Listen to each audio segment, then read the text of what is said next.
Hey guys, time for another What's Sold. First up, we have this Pandora Snowflake charm. We sold it for 30 plus post.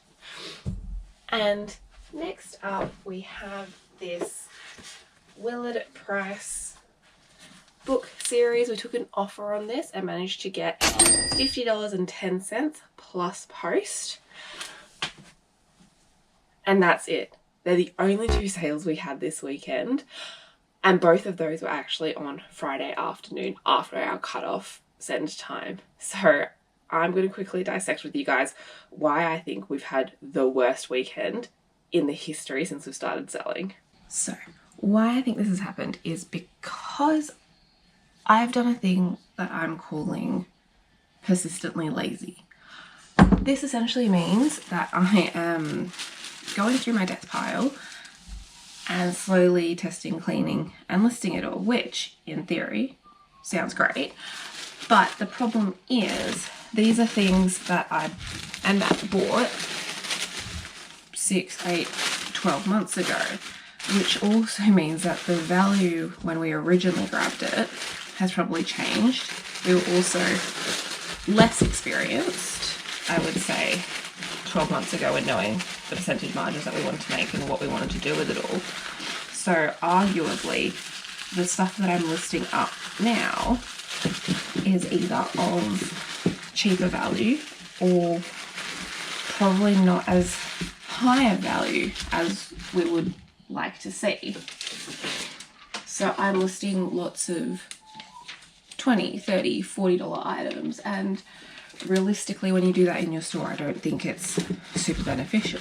The only upside is I'm actually cleaning out my death pile, which is really great.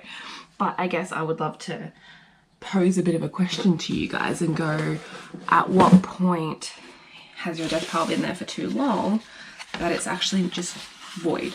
It's no longer worth listing, cleaning, testing and doing all of that because you're just not going to make any money on it. And I think one of the important things is making sure on your store that you don't just have a lot of wasteless inventory. At the same time, some of the stuff, I would say probably half of it, we've paid for. So when do you accept a loss of money as well and go, you know what, that was just a bad buy? Or do I try and salvage some of those costs and do all of this, and then when I do start going out more now, I'm able to actually buy better items and with the more knowledge that I know? Or should I just solely focus on those items now and just leave the dead stock to be dead stock? Don't get me wrong, there are still some really great items in there. Like I've got consoles that are definitely worth the effort of testing and cleaning and going through all of that. But in saying that, at the same time, they're not worth what they used to be anymore. And you always get that. You always get the dips and the trends changing where the demand essentially is flooded for a little bit. Everyone's getting it because it's the best item to have. And then everyone who wants it has gotten it. And then there's so many people who've just got that extra stuff left over that it sort of just sits there. Example, I think, would be the PlayStation 1.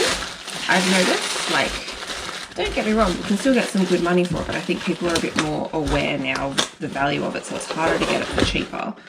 But also, I've noticed slower sales on the console. So whilst, yes, it does still hypothetically sell, it does so at a significantly slower rate. So I think that's part of the reason why. Another part of the reason is still working through some of the consignment items that I've gotten. And that involves a lot of time and effort, and it's an item that I said in a previous video I don't recommend selling, which is records, and having to look up each individual record to make sure that there's not one magically really great record in the bundle is quite time consuming for someone who doesn't know a lot about, well, records. So I'm also contemplating if the hours that I spent into it to list for not a high value is, if that's worth it. But also at the same token, I took this on as consignment. Yes, I did forewarn them that I don't recommend selling the records, or I don't think that they'll sell well, but I also said I'd give it a try. So that is also taking up a lot of my time, which then means the amount of listings that are going up are significantly less. Like my goal now for most weeks is to get about 20 items up, or at least $150 worth of items up, which is like per day. So sorry, 20 items over a full week, or about $150 worth of items per day, which is not much. Like, to put it simply, it's not much, it's not enough, but it's also what I am able to currently achieve given the time frame that I'm using now, going through the death pile, going through the records and doing all of the learning and everything else. So that's part of it. I think one other thing that has significantly impacted me is some health issues. I've been so tired. I'm actually going to go see a doctor about it, but I have been so tired recently that just unfortunately the motivation to work is not there, which is really frustrating because I love doing this. I love doing what I do. So to have this dip in enthusiasm and I guess just the sense of wanting to work is also a bit concerning. So hopefully once I get all of my, oh, I just gave it a bit of an once hopefully I get all of my energy back, I'll be able to focus a bit more on this and crack down on it. Also, the idea of going through the desk stock is that I'll clear up the space and then I'll have room to buy more and better inventory. So yeah, I've never seen our numbers this low before, which is actually insane. Like, as you'll see, the whole total of the week was only, I'll put it up on screen here, that's why I'm doing this, was only $81, and that still hasn't taken out postage yet. So yeah, a little bit worried, but one bad week is not a reason to quit and give up. So I'm just gonna start this week afresh. I've written a new to-do list. I'm really gonna pump through the final